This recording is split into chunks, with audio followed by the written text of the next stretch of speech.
எகிப்தினுடைய இரும்பு கரங்களிலிருந்து அவர்களை ரட்சித்து அவர்களை இரவு பகலாய் அவர்களின் பாதுகாப்பாய் மேக ஸ்தம்பமாய் அக்னி ஸ்தம்பமாய் அவங்க வெறும் அடிமைகள் கலைகளை கற்றுக்கொண்டவங்க கிடையாது.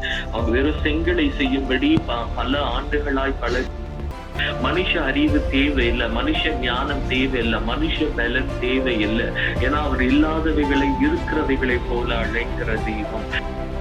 இருட்டுல வேலைக்கார பெண்ணுக்கு பயந்து எனக்கு இயேசுவை தெரியாது என்று ஓடி ஒளிந்த அந்த பேதுருவை 3000க்கும் அதிகமான ஜனத்திற்கு முன்பாக நின்று பேச செய்தவர் ஆவியானவர் இல்லையா? பரம குயவன் நம்மை வணைகிறார். அவருடைய வணைதலிலே நாம் அவருடைய ஆவியானவரினால் நிரப்பப்பட்டு தேவனுடைய ஆலயத்திலே பால் அழகா தேவ ஆவியானவருக்குள் கடந்து போனவர். அவர் எந்த நிலைக்கு போயிட்டாருன்னா, நான் வாழவே இல்லை, அவர் தான் எனக்குள் வாழ்ந்தார். ஏன்னா பவுலை பார்க்கவே முடியலையா? தேவன் பேசுகிறார், தேவன் நடத்துகிறார், தேவன். அப்ப பவுல் பார்க்க இது நான் இல்லை, என்னுடைய சித்தம்ல ஒரு மனுஷனை கொண்டு பரிசுத்த ஆவியானவர் இத்தனை பிரமிப்பான கிரியைகளை செய்கிறார். என்பது அவன் ஞானத்தும் அல்ல, தேவனே அவனுக்கு ஞானமும் அறிவும் இருந்தாங்க. இது நான் அல்ல, அவரே என்னை நடத்தினார் என்பதை நம் கண்கள் காணும், நம்முடைய இருதயம் அதை அங்கீகரி. பலத்தினாலும் அல்லவே அல்லவே தேவன் தம்முடைய பெரிய ரட்சிப்பினால் இஸ்ரவேல் ஜனங்களை, எபிரேய ஜனங்களை அவர் எகிப்தினுடைய இரும்பு கரங்களிலிருந்து அவர்களை ரட்சித்து அவர்களை இரவு பகலாய் அவர்களின் பாதுகாப்பாய் மேக ஸ்தம்பமாய் அக்னி ஸ்தம்பமாய் வானத்தின் மன்னாவினாலே அவர்களை போஷித்து அவர்களை நடத்தி வந்தார் என்று நம்ம பார்த்தோம். தேவன் அவர்கள் நடுவில் இருந்தார். தேவன் அவர்கள் வாசஸ்தலத்தை உண்டு பண்ண சித்தமுள்ளவராய் இருந்தார். ஆனால் இந்த ஜனங்களோ தேவன் விரோதமாய் ஒரு விக்கிரகத்தை அவர்கள் உண்டு பண்ணி அவர்கள் அதுக்கு ஆராதனை செய்ததனால் கர்த்தர் அவர்கள் சமூகத்தை விட்டு புறம். அப்பொழுதும் அந்த ஜனங்களுக்கு அவர் கர்த்தர் அவர் இரக்கம் உள்ளவரும் கிருபையுள்ளவரும் நீடிய சாந்தமுள்ளவரும் மகா தயையுள்ளவரும் சத்தியமுள்ளவருமாய் வெளிப்பட்டு அந்த ஜனங்கள் ஒரு கூடாரத்தை அவர்கள் செய்யும்படி கர்த்தர் அவர்களுக்கு அருளி செய்தார், இரக்கம் செய்தார், தயவு பண்ணினார் என்றுதான் நம்ம அதுல பார்த்து வந்தோம். அவர்கள் எப்படி அந்த ஆசாரிப்பு கூடாரத்தை அவர்கள் செய்யும்படி அவர்கள் உதாரத்துவமாய் மனப்பூர்வமாய் உற்சாகத்தோட அவர்கள் கொண்டு வந்தார்கள். நீங்க இதுக்கு மேல கொண்டு வர வேண்டாம்னு சொல்லுகிற அளவுக்கு அவங்க உற்சாகத்தோடு தேவனுக்கு கொண்டு வரலாம், தேவனுக்கு ஒரு வாசஸ்தலம் வரட்டும் என்று சொல்லி கொண்டு வந்து சேர்த்தார்கள் என்று பார்த்தோம். தேவன் தம்முடைய ஆவியானவரினாலே அபிஷேகம் பண்ணி பரிசுத்த ஆவியானவரின் ஞானத்தினாலே அறிவினாலே எழுப்புதலை அடைந்தவர்கள். பரிசுத்த ஆவியானவர் அவர்கள் இருதயங்களை எழுப்புதல் அடைய செய்தார். யாரெல்லாம் இருதயத்தில் எழுப்புதல் அடைந்தார்களோ அவர்கள் காணிக்கை கொண்டு வந்தார்கள். யாரெல்லாம் இருதயத்தில் எழுப்புதல் அடைந்தார்களோ அவர்கள் தேவனுக்கு ஊழியம் செய்யும்படி புறப்பட்டு வந்தார்கள். தேவன் அவர்களுக்கு சொன்னபடி பரிசுத்த ஆவியானவருடைய ஞானத்தினாலும் அறிவினாலும் அவர்கள் செய்ய தொடங்கினார்கள் என்று பார்த்தோம். ஏன்னா இப்ப நம்ம ஒரு காலேஜ் போகிறோம் அப்படின்னா காலேஜ்ல ஒரு கற்றுக்கொள்ளும் போது அதுக்கு ஒரு மாடல் இருக்கும். ஒரு சிற்பிய என்ன செய்வான், கற்றுக்கொள்ளும் போது ஒரு சிற்பத்தை எப்படி செய்யணுங்கிறத பல மாடல்ஸ் அவங்க கற்றுப்பாங்க. அதை கற்றுக்கொண்டு அதை செய்யறதுக்கு முன்னாடி ஒரு ரியலா ஒரு சிற்பத்தை செய்யறதுக்கு முன்னாடி ஒரு ஷார்ட் ப்ராஜெக்ட் பண்ணுவாங்க இல்லையா?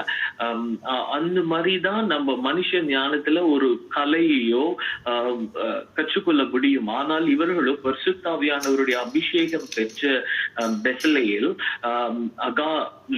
அகோலிபாவும் அவங்க என்ன செய்யறாங்கன்னா பரிசுத்தாவியானவருடைய ஆவியினாலே நிறைக்கப்பட்ட அவர்கள் உடனே காரியங்களை செய்ய தொடங்குகிறார்கள். இதுவே அதிசயமான ஒரு காரியம். ஏன்னா பரிசுத்தாவியானவர்களுக்குள் வராங்க, அந்த ஞானத்தினாலும் அறிவினாலும் தடவையே அவங்க எந்த மாடல் ப்ராஜெக்ட் எதுவுமே அவங்க பண்ணல.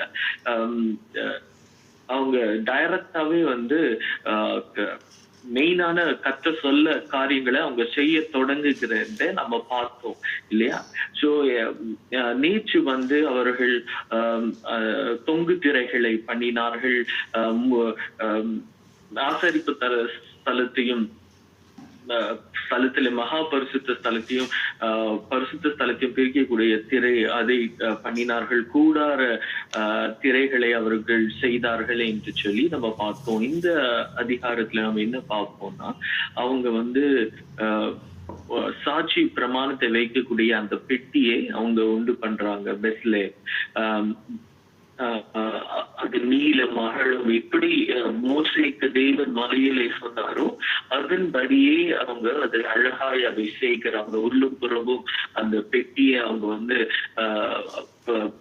பொன் தகட்டால் மூடும்படி கர்த்தர் சொன்னார். சீட்டின் மரத்தினால அந்த பெட்டியை பண்ணி அந்த பொன் தகட்டினால மூடணும் என்று சொன்னார். பொன் வளையங்களை வார்ப்பிக்கணும், அந்த வளையத்துல வந்து தண்டுகளை அவர்கள் செலுத்தும்படி அது செய்யணும், அந்த தண்டுகளையும் பொன் தகட்டால் மூடணும் என்று சொன்னபடி எல்லாம் அவங்க அந்த பெட்டியை அவங்க செய்கிறாங்க. திருவாசனத்தையும் அவங்க பொன்னினாலே பண்றாங்க. அதன் அளவின்படியும் 1.5 முழ அகலமாய் அதை பண்றாங்க. அதில் பொன்தகட்டால் 2 கேருபீன்களை அவங்க உண்டாக்குறாங்க. கேருபீன் கர்த்தர் எப்படி சொன்னாரு, ஒரே போல இருக்கணும். இந்த பக்கம் இருக்கிற கேருபீன் அந்த பக்கம் இருக்கிற கேருபீன் முதல் தடவை அவங்க செய்யறாங்க. அதுவே ஒரு அதிசயமான, அவங்க வெறும் அடிமைகள், கலைகளை கற்றுக்கொண்டவங்க கிடையாது. அவங்க வெறும் செங்கலை செய்யும்படி பல ஆண்டுகளாய் பழக்குவிக்கப்பட்டவர்கள். ஆனா கர்த்தருடைய ஆவியினானவருடைய அபிஷேகத்தினாலே அவருக்கு அதான் பரிசுத்த ஆவியானவர் ஒருவனுக்குள் வரும் பொழுது ஆவியானவர் தம்முடைய சித்தத்திற்கு ஏற்ப அவனுக்கு கிரியை செய்கிறார் என்பதை இதில் நாம பார்க்கிறோம். மனுஷ அறிவு தேவையில்லை, மனுஷ ஞானம் தேவையில்லை, மனுஷ பலன் தேவையில்லை. ஏன்னா அவர் இல்லாதவைகளை இருக்கிறவைகளை போல அழைக்கிற தெய்வம். அவர் நம்மிடத்தில் வாசமா இருக்கும் பொழுது அவர் நம்மை கொண்டு செய்கிற காரியம் பயங்கரமா இருக்கும். அதான் சிறியவன் 1000 பேரையும் துரத்துவான், ஒருவன் 1000 பேரும் 10,000 பேரும் துரத்துவார்கள் என்று சொன்னது போல கர்த்தருடைய ஆவியானவர் இது அழகா நம்ம பார்க்கிறோம். பலத்தினாலும் அல்ல, பராக்கிரமத்தினாலும் அல்ல, இறங்குகிற தேவ ஆவியினாலேயாம். அதை வந்து பெத்லேயேலோ அந்த ஞான இருதயம் பெற்றவர்களோ அவங்க தெளிவாய் அதை அறிந்திருப்பாங்க. அதை வடிவமைக்கும் போது, அந்த காரியங்களை அவங்க செய்யும் போது, இது என்னால் உண்டானது அல்ல, எனக்குள் வந்திருக்கிற தேவனுடைய ஆவியானவர் இவைகளை செய்யும்படி என்னை செய்விக்கிறார் என்பதை அவர்கள் அறிந்திருப்பாங்க. ஏன்னா பரிசுத்த ஆவியானவர்னால நம்ம நடத்தப்படும் பொழுது நமக்கு தெளிவா இது தெரியும், இது என்னால் உண்டானதல்ல, இது தேவனுடைய ஈவு, கர்த்தருடைய ஞானமும் பலனும் ஜீவனுமே என்னை நடத்துகிறது. ஒன்றுமில்லாத என்னை தூசியிலிருந்து எடுத்து கர்த்தர் தம்முடைய சித்தத்தை செய்யும்படி என்னை பயன்படுத்துகிறார் என்பதை அதுதான் பவுல் சொல்லுகிறார். By the grace of God I am what I am. கர்த்தருடைய கிருபையினாலே நான் இருக்கிறவராக என்னை நிறுத்தி இருக்கிறார் என்று சொல்லி. சோ தேவனுடைய கிருபையினாலே தான் பரிசுத்த ஆவியானவருடைய நடத்துதலை. இப்போ இருட்டுல வேலைக்கார பெண்ணுக்கு பயந்து எனக்கு இயேசுவை தெரியாது என்று ஓடி ஒளிந்த அந்த பேதுருவை 3000க்கும் அதிகமான ஜனத்திற்கு முன்பாக நின்று பேச செய்தவர் ஆவியானவர் இல்லையா? சோ ஒரு மீனவனுக்கு மீன் பிடிக்க தெரியல, அந்த பரிசுத்த ஆவியானவரால் நிறைந்த ஒரு தச்சன் தொழிலை செய்த இயேசு கிறிஸ்து மீனவனுக்கு சொல்லுகிறார், நீ வலப்புறத்துல வளைய போடு என்று சொல்லி. பரிசுத்த ஆவியானவர் பலத்தினாலும் அல்ல, பராக்கிரமத்தினாலும் அல்ல, இறங்குகிற தேவ ஆவியினாலேயாம். சோ இவங்களுக்கு கேருபீனை இவங்க பார்த்தது கிடையாது. கேருபீன் உடைய உருவங்களை கூட அவங்க பார்த்தது கிடையாது. இப்ப இருக்கிற மாதிரி அங்க போட்டோகிராஃப்ஸ் இருந்தது இல்ல. கேருபீனுடைய சிலையும் அவங்க முன்னாடி பார்த்தது கிடையாது. கேருபீனுடைய தச்சும் அவர்களிடத்துல கிடையாது. ஆனால் பரிசுத்த ஆவியானவர் அவர்களுக்குள் கடந்து வந்து அவர்கள் கண்டிராத கேருபீனை பெத்லேயிலோ அந்த வேலையில் அமர்த்தப்பட்டவர்களும் அவர்கள் வடிவமைக்கிறாங்களாம். அதே போல ஒரே கேருபீனை போல ஒத்த இன்னொரு கேருபீனையும் அவர்கள் உருவாக்குகிறார்கள். அது மாத்திரம் இல்ல, சரி ஏதோ உருவாக்கிட்டதும் இல்ல, தேவன் சொன்னபடியே அவர்கள் செய்கிறதை நம்ம பார்க்கிறோம். ஒரு புறத்து ஓரத்தில் ஒரு கேருபீனும் மறுபுறத்து ஓரத்தில் மற்ற கேருபீனுமாக அந்த கேருபீன்களை கிருபாசனத்தில் 2 ஓரங்களிலும் அதனோடு ஏக வேலைப்பாடாகவே பண்ணணும். இது நீங்க அப்படியே ஒப்பிட்டு பார்க்கலாம். தேவன் மோசேயின் இடத்துல சொன்ன அப்படியே அதுதான் தேவ ஆவியானவர் பிதாவின் சித்தத்திற்கு ஏற்ப இப்போ நம்மிடத்துல நமக்குள்ள இருந்து வேண்டுதல் செய்து தேவ சித்தத்தின்படி நம்மை வழி நடத்த வல்லவராய் இருக்கிறவர், தேவனுடைய வார்த்தைக்குள் நம்மை வழி நடத்துகிறவர். அப்போ மோசேயின் இடத்துல தேவன் சொன்ன வார்த்தைகளின்படியே மலையில ஏறாத பெஸ்லே, மோசே கேட்ட வார்த்தைகளை கேட்காத பெஸ்லே, மோசே அறிவித்த காரியங்களை பரிசுத்த ஆவியானவர் அந்த வசனங்களுக்கு ஏற்றபடி அந்த சொல்லப்பட்ட அளவுக்கு ஒன்றும் குறைவுபடாதபடி அவர் அங்கு செய்கிறதை இங்க நம்ம பாக்குறோம் இல்லையா? அந்த ஆண்டு சொல்லியிருப்ப அந்த கேருபீன்கள் வந்து தங்க செட்டைகளை உயர விரித்து தங்கள் செட்டைகளால் கிருபாசனத்தை மூடுகிறவைகளாய் இருக்கணும். அதையும் அதை செஞ்சிருப்பாங்க. ஒன்றுக்கொன்று எதிர்முகம் உள்ளவைகளாயிரும், அதையும் அவர் செய்தார். கேருபீன்கள் முகங்கள் கிருபாசனத்தை நோக்கி கொண்டிருந்தது. அழகா அதே போல தேவன் சொன்னது போல மேஜை அவங்க செய்யறாங்க. அதையும் சீத்தி மரத்தால் செய்யணும். அதன் அளவின்படி அதுவும் பொன் தகட்டால் போடணும். அதுல அது சுமக்கத்தக்கதாக அதுக்கும் தண்டுகள் வேணும். அது பொன் திரையை உண்டு பண்ணணும். எதாவது நிற்கும்படி பொன் வளையங்களும் அதன் 4 கால்களுக்கு இருக்கும் என்று சொல்லி அதையும் அவங்க பண்றாங்க இல்லையா? தண்டுகளையும் அவங்க பொன் தகட்டால் மூடணும். அதையும் செய்யறாங்க. மேஜையில வைக்க வேண்டிய பாத்திரங்களையும் அதன் பனிமூட்டுகளையும் அதன் தட்டுகளையும் தூப கரண்டிகளையும் அதன் பான பலி கரகங்களையும் மூடுகிறதற்கான அதன் சின்னங்களையும் பசு பொன்னினால் அவங்க உண்டாக்கினாராம். அதே போல குத்து விளக்கு, இப்ப கூட நம்ம அந்த குத்து விளக்கு பார்க்கும்போது அது பார்த்து அதை திரும்ப பண்றதுக்கு அவ்வளவு ஆகும். அவர் பார்த்தது இல்லை. அதுதான் பியூட்டிஃபுல். பாருங்க, அப்படிதான் நீ அறியாததும் உனக்கு எட்டாததுமான காரியங்களை நான் உனக்கு அறிவிப்பேன் என்று சொன்னது. சோ இந்த வேலைகளை செய்கிறவங்க எல்லாமே அதிசயத்துக்குள்ள இருந்தாங்க. ஏன்னா அவங்க கண்டிராத ஒரு காரியத்தை அவங்க செய்கிறாங்க. அதைதான் பரிசுத்த ஆவியானவர் இன்று நமக்குள் செய்கிறார். தேவனுடைய ஆலயமாய் நாம் கட்டி எழுப்பப்படுகிறோமே, அப்ப பரிசுத்த ஆவியானவர் நம்மை கொண்டு அவர் ஆலயத்திலே நாம் கண்டிராத காரியங்களை அவர் நம்மை கொண்டு செய்கிறார். தேவனுடைய கரத்தின் கிரியைகளாய் நாம் வைக்கப்பட்டிருக்கிறோமா? அதுதான் வேதம் சொல்லுது அழகா. தேவனுடைய கரத்தின் கிரியைகள், அவருடைய நாம மகிமைக்கு ஒப்பாக அவர் நம்மை வணைந்து கொண்டிருக்கிறார். பரம குயவன் நம்மை வணைகிறார். அவருடைய வணைதலிலே நாம் அவருடைய ஆவியானவரினால் நிரப்பப்பட்டு தேவனுடைய ஆலயத்திலே இதுவரை கண்டிராத அற்புதங்களையும் அதிசயங்களையும் அவர் நம் மூலமாய் அவர் செய்கிறார். அவருடைய சத்தியத்தினாலே நாம் கண்டிராத காரியங்களை அவர் காண வைக்கிறார் இல்லையா? அதுதான் பரிசுத்த ஆவியானவர். சோ இவங்க கண்டிராத அந்த குத்து விளக்கு அந்த அழகா அதை கேட்டு அவர் சொல்றாரு, அது பொன்னால இருக்கணும். அதுல இந்த ஒவ்வொரு மேலிருக்கும் குத்து விளக்கின் பசும் பொன்னினால் அது செய்கிறது மாத்திரம் இல்லாம அதன் கிளைகளும் மொக்குகளும் எப்படி இருக்கணும், பழங்களும் பூக்களும் பொன்னினால் செய்யப்படணும். அப்ப அந்த பழம் என்ன சைஸ் இருக்கணும், என்ன பழம் போடணும், அந்த பூ எப்படி இருக்கணும், அந்த பூவுடைய ஷேப் என்ன இருக்கணும், எதுவுமே அவங்க பார்த்ததுல கேட்டது. பூ இருக்கணும், அந்த பூ எப்படி செய்யணும் இல்லையா? ஒரு பூவை வந்து எந்த டைமென்ஷன்ல போடணும், பூவை வந்து நம்மள ஃபேஸ் பண்ற போரி பார்க்கணுமா, இல்ல பூவை வந்து மேல வைக்கிற மாதிரி அந்த பூ, ஏன்னா ஒரே பூவை நீ பல டைமென்ஷன்ல வரையலாம் இல்லையா? அப்போ அவங்க கேட்கறதா நீ பூ வரையணும். ஓகே, பூவை எப்படி வரையணும்? ஏன்னா அவங்க பார்த்தது இல்ல.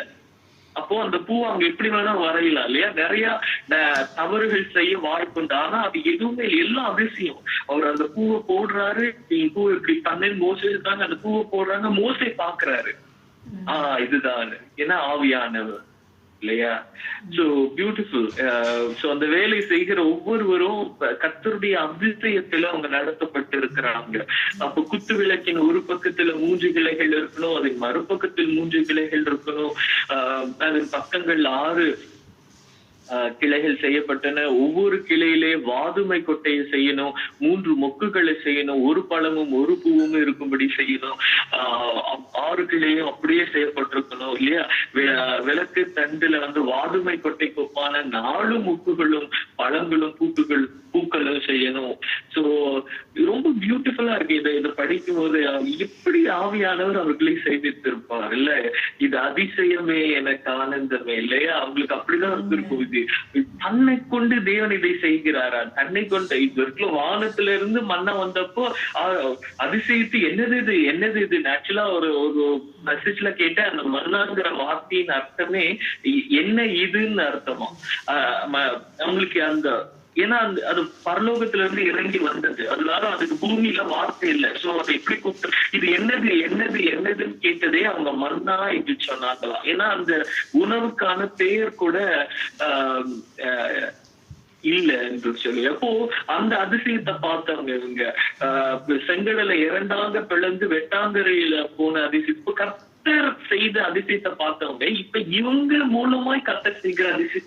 ஏன் கையா இதை வடிவமைக்கிறது, எப்படி நான் வடிவமைத்தேன், எப்படி என்னால இவ்வளவு அழகா செய்ய முடிச்சது, இது யார் செய்தது? அவர் அது ஒவ்வொரு காரியத்தையும் செய்யும் போது அவர் பிரமிச்சிருப்பாங்கல்ல. அந்த தேவன் பயன்படுத்தின இன்றும் நம்ம பரிசுத்த ஆவியானவர்னால் நம்ம பயன்படுத்தப்படும் போது நாமும் அப்படித்தான் பிரமிப்போம். தேவன் நம்மை கொண்டு செய்கிற காரியம் நமக்கு பிரமிப்பா இருக்கும். ஆண்டவரே இது நீர் செய்தது. அப்போ ஏதாவது மனுஷன் எப்படி பிரதர் என்று கேட்கும் போது நமக்கு தெரியும் நான் அல்ல அவரே என்று சொல்லி. அதான் பவுல் அழகா தேவ ஆவியானவருக்குள் கடந்து போனவர். அவர் எந்த நிலைக்கு போயிட்டார்னா, நான் வாழவே இல்லை, அவர்தான் எனக்குள் வாழ்ந்தார். ஏன்னா பவுலை பார்க்கவே முடியலையா? தேவன் பேசுகிறார், தேவன் நடத்துகிறார், தேவன். அப்போ பவுல் பார்க்கிற இது நான் இல்ல, என்னுடைய சித்தம் இல்ல, என் விருப்பத்தின்படி நான் வாழல, நான் என் விருப்பத்தின்படி நான் மற்றவங்க கிட்ட நடந்து கொள்ளல, நான் அல்ல, எனக்குள் அவரே வாழ்கிறார் என்று சொல்லி. அப்படி பரிசுத்த ஆவியானவர் அவர்களுக்குள் இருந்து அவர்கள் கைகளிலே அவர்கள் கண்கள் காண பிரமிப்பை அவர் உண்டாக்கி கொண்டிருந்தார். ஒவ்வொரு பொருளையும் அவங்க செய்து முடிக்கும் போது மோசே பார்வையிடும் போது அவர் பிரமிப்பா இருக்கும். மோசைக்கு, ஆமா நான் பார்த்ததை அப்படியே இங்க நான் பார்க்கிறேனே. தேவ ஆவியானவர், தேவனால் செய்யக்கூடாத அதிசயமான காரியம் ஒன்று உண்டோ இல்லையா? சோ அதே போல அந்த விளக்கு, அகல் விளக்கு செய்து அது கத்திரிகளையும் சாம்பல் பாத்திரங்களையும் பசு பொன்னினால் அவங்க செய்யறாங்க. பனிமுட்டுகள் யாவும் 1 தாலந்து பொன்னினால் செய்யறாங்க. இதுவும் கர்த்தர் சொன்னது இல்லையா? இவ்வளவு பியூட்டிஃபுல்லா இருக்கு பாருங்க. தூப பீடத்தையும் சீத்தி மரத்தினால் உண்டாக்கினால் அது 1 முழ நீளமும் 1 முழ அகலமுமான சதுரமும் 2 முழ உயரமுமாயிருந்தது. அதன் கொம்புகள் அதனோட ஏக வேலைப்பாடாயிருந்தது.